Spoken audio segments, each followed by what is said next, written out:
বরিশালে খুচরা বাজারে বেড়েছে তরমুজের দাম।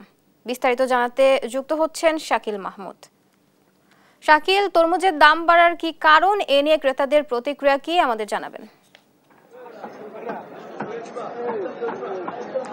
দেখুন, বরিশালের খুচরা বাজারগুলোতে কিন্তু আমরা বরাবরই একটি অভিযোগ শুনে আসছি বিক্রেতাদের মুখ থেকে। তারা বলছে যে তরমুজের সরবরাহ নেই, ফলে কিন্তু তারা বাড়তি দামে এই রমজানকে কেন্দ্র করে আসলে এই তরমুজের বাড়তি দাম তারা আদায় করছে খুচরা বাজারগুলোতে। তবে এই যে আমার পিছনেই পাইকারি বাজারের অবস্থা দেখতে পাচ্ছেন, পুরো কিন্তু তরমুজে 6 লাভ এই পাইকারি বাজার, এবং প্রতি মুহূর্তেই কিন্তু আমরা দেখছি যে এখান থেকে আসলে তরমুজ বেচা বিক্রি হচ্ছে, এবং এখানে আসলে 100 তরমুজ একসাথে বেচা বিক্রি হয়। যে এখানে আমরা যারা আছে তাদের সাথে কথা বলে জেনেছি আসলে প্রকার ভেদে তরমুজ বেচা বিক্রি হচ্ছে। সর্বোচ্চ 20 থেকে 22 হাজার টাকা 100 তরমুজের বেচা বিক্রি যেমন হয়, তেমনি এখানে আসলে 5 থেকে 6 হাজার টাকার মধ্যেও কিন্তু 100 তরমুজ বেচা বিক্রি হয়। তবে আমরা কিন্তু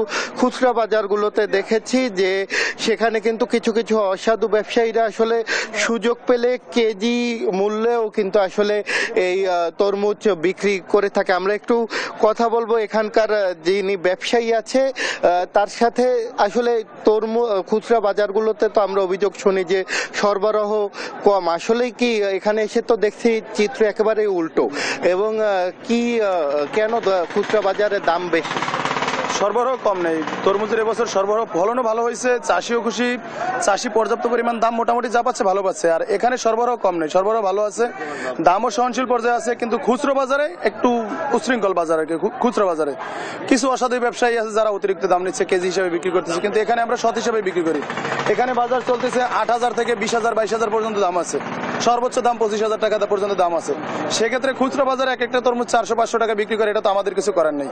আচ্ছা, কোন কোন এলাকা থেকে এখন তরমুজ এখন বর্তমানে আসতেছে? রাঙ্গাবালি, নাজিরপুর, এই চর কাজল, চর বিশ্বাস, এইসব এলাকার তরমুজ আসতেছে আর কি, ভোলা, এইসব এলাকার তরমুজ আসতেছে। আর এখান থেকে আসলে আপনারা ক্রয় করার পরে কোথায় কোথায় পাঠান? আমরা তো ক্রয় করি না, আমাদের কাছ থেকে আসে, আমাদের কাছ থেকে ক্রেতা আসে, ক্রেতা এসে ক্রয় করে নিয়ে যায়। এখান থেকে কুষ্টিয়া, ঝিনাইদহ, যশোর, রাজশাহী বিভিন্ন অঞ্চলে নিয়ে যায়, উত্তর অঞ্চলের বিভিন্ন অঞ্চলে, ঢাকায় এখান থেকে নিয়ে যায়।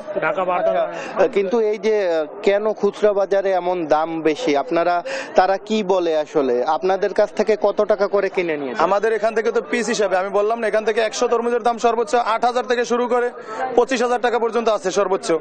সেক্ষেত্রে খুচরা দোকানদাররা যদি বেশি বিক্রি করে, আমাদের তো কিছু করার নেই। আর কৃষকরা এবছর তাদের ন্যায্য দাম পাচ্ছে কিনা? কৃষক ন্যায্য দাম পাচ্ছে, কৃষক এবছর ন্যায্য দাম পাচ্ছে, বর্তমানে কৃষক ন্যায্য দাম পাচ্ছে। আমরা কথা বলছিলাম, আমরা একটু আরেকজন বিক্রেতার সাথে একটু কথা বলবো। আপনি পাইকারি কিনেন এখান থেকে? আচ্ছা, খুচরা বাজারগুলোতে কেন এরকম উশৃঙ্খল? এখান থেকে কেনার পরে আপনার একটা মালে 15 থেকে 20 টাকা খরচ আছে নিতে। হ্যাঁ, এজন্য আমাদের ক্যারিং খরচ অনেক বেশি হওয়ার কারণে মনে করেন বিক্রি করতে হয় বেশি দামে। পার তরমুজে আপনার 15 থেকে 20 টাকা খরচ আছে। অনেকে ঢাকায় যারা নেই তাদের আরো বেশি খরচ, 30-40 টাকা 50 টাকা খরচ হয়ে যায় একটা মাল নিতে। হ্যাঁ, আরেকজন বিক্রেতা পেয়েছি আপনাদের বিরুদ্ধে যে অভিযোগ, আসলে এই অভিযোগটা কেন আপনারা বেশি রাখেন? আমি বলি, এখান থেকে 40 টাকা 30 টাকা শুধু একটা মালে ভাড়া আছে, ভাড়া। তারপরে 100 টাকায় 6 টাকা 50 পয়সা আড়তদারি নেয় 100 টাকায়, তারপরে 2 টাকা নেয় লিবারি, এই গাঁট খরচ নেয় 40 টাকা। এখানে আমরা যদি 1,000 তরমুজ 100 তরমুজ কিনি 25,000, আমাদের এখানেই পড়ে যায় 28,000, তারপরে 3,000 টাকা পড়ে ওর উপরে 25 তরমুজ খরচ। আসলে এখানে যারা বিক্রেতা যারা আছে তারা কিন্তু বলছে যে আসলে তাদের পরিবহন সহ বিভিন্ন খরচা বেড়ে যাওয়ার কারণে তারা কিন্তু আসলে পাইকারি বাজার থেকে কম দামে তরমুজ কিনলেও খুচরা বাজারে অনেকটা বাধ্য হয়ে তাদের বেশি দামে বিক্রি করতে হচ্ছে বলে কিন্তু এখানে যারা খুচরা ব্যবসায়ী উপস্থিত আছে তারা বলছে। তো বরিশাল থেকে এতটুকুই ছিল আমার কাছ থাকা সবশেষ।